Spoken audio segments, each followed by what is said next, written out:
So if you were going to create a spring football league from scratch, which cities would you choose for a franchise? I did that thought experiment on a recent video, and I started with 10 teams. St. Louis, San Antonio, Birmingham, San Diego, Seattle, Minneapolis, D.C., New York, New Jersey, Philly, and Orlando. Some of you liked the list, some of you hated the list, and some of you had your own suggestions on where you would start your imaginary spring football league. So let's take a look at some of the cities you suggested for this imaginary spring football league. Columbus was on my radar but didn't make my final 10. However, a few of you suggested C-Bus as a home, and it is a good suggestion. Columbus was once home to the World League of American Football's Ohio Glory for one not-so-glorious season in 1992. But even the one-win team, they were able to draw an average of more than 30,000 fans for their 5 home games at Ohio State's home field. Columbus has some deep roots in pro football going back to 1901 with the Columbus Panhandles. That was a pro team that lasted the first quarter of the 20th century. Let's build on that history and add a spring league football team there, and we'll have them play at Lower.com Field. That's a 20,000-seat stadium for the MLS's Columbus Crew.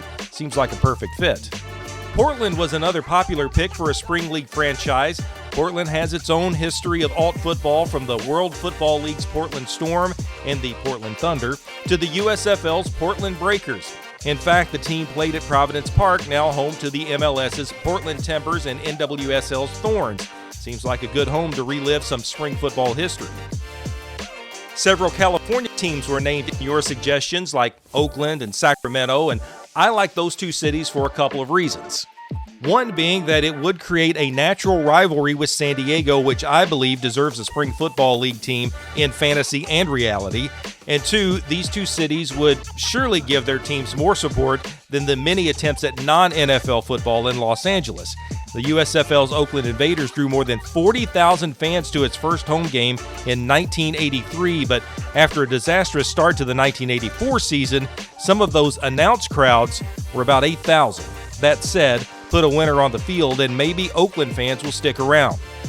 With Sacramento, this is a bit of a tough call. The UFL had trouble making a go of it there, but the eventual World League of American Football champion Sacramento Surge, they got around 20,000 fans per game at Hughes Stadium back in 1992. And finally, Louisville, Kentucky is a city I considered adding to my original 10, but after some contemplation, it did not make the cut. However, some of you did have Louisville, Kentucky, which is where I live, as one of your spring football destinations, and I like that suggestion a lot. Louisville has always been a popular destination for leagues that just never materialize, so let's just keep that tradition alive. Louisville was an NFL town in the 1920s. The Derby City was home to the Louisville Breckenridges, or Brecks, from 1921 to 1924, and the Louisville Colonels back in 1926.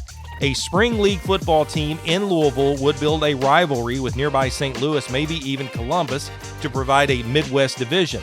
Plus, there is the bonus of having one of the all-time alt footballers as head coach right now of the Louisville Cardinals. One, is this or is this not the XFL? Yes, it is. Two, do I or do I not currently have a pulse? Yes, I do. Let's play football. Former Orlando Rage quarterback Jeff Brom, he might be one of the best ambassadors for spring football in his hometown.